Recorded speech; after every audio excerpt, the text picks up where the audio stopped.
Good day mga boss! So, murang big bike ba ang hanap mo? Ito ang dalawa sa pinakamurang big bike dito sa Pilipinas. Second hand man o brand new. Ang Cafe 400 ng Motorstar na may brand new SRP na 140,000 at nasa 70,000 pataas naman ang second hand price. At Dominar 400 ng Kawasaki Bajaj na wala pang 210,000 pesos ang brand new. At may second hand naman na 90,000 pataas ang presyo.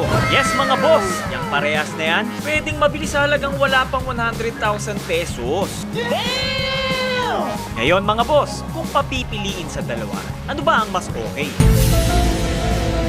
Pagdating sa specifications, lamang ang Dominar 400. Meron itong ABS na pwedeng magligtas sa iyo sa aksidente. Naka-sleeper clutch din to ha. Ang lambot ng clutch nito mga boss, kaya mas relax ang mga kamay mo sa biyahe.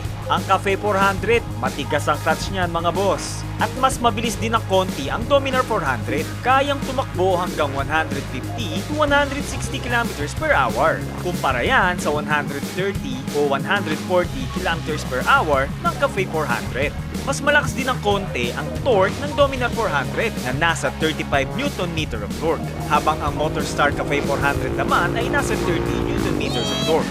Lamang din sa power ang Dominar 400 ha. Nasa 35 to almost 40 horsepower ang sa Dominar 400. At sa Motorstar naman ay halos 27 horsepower. O nga pala, 6-speed ang gearbox ng Dominar 400. 5-speed lang ang sa Motorstar. Lamang din ang Dominar sa radiator. Meron kasi ito, liquid-cooled ang engine. Samantalang air-cooled naman ang Cafe 400. Kaya mas mabilis mag-init ang makina nito. At kung quality ng materials naman ang pag-uusapan, mas angat ang Dominar 400. Gaya sa bakal ng Motorstar Cafe 400, ang daling kalawangin ito eh. Sa mga indicators gaya ng gear at fuel indicator, meron ng Dominar 400. Ang Cafe 400, wala!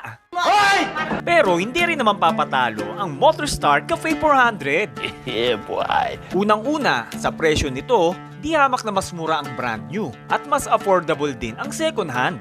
At mas madali din i-customize ang Cafe 400 kumpara sa Dominar 400. Napakaraming pyesa nito mga boss, maraming kaparehas at mas madaling mag-DIY build gaya ng ginawa naming bobber type. At ayun nga, iba't ibang concept ng build ang pwede dito. Pwede din naman ito sa Dominar 400 pero iilang concept lang ang nakikita ko dito at bihira ako makakita ng customized nito. At kung may gagawa naman, mas mahal ang magiging presyo nito panigurado.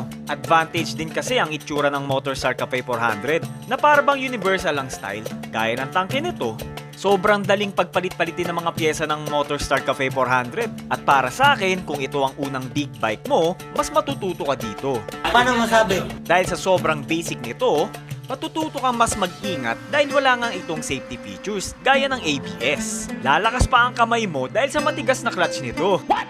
Mapapadoble o triple alaga ka din dito dahil madali nga kalawangin mga pyesa nito.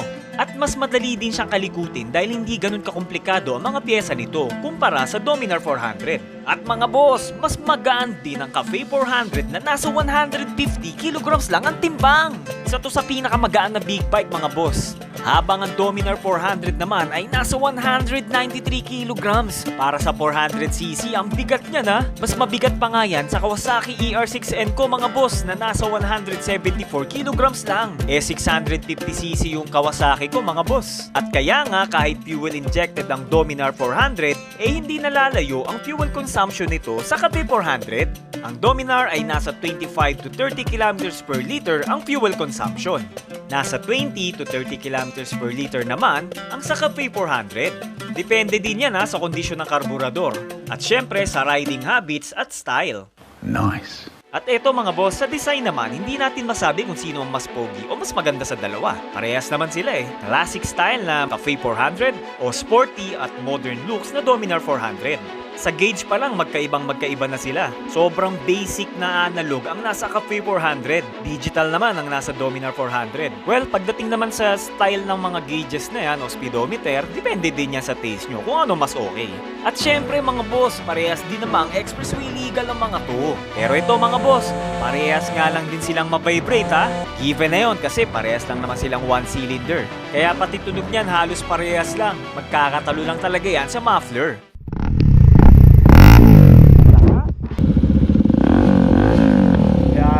pwede na. Kung reliability naman ang pag-uusapan, para sa akin parehas lang sila.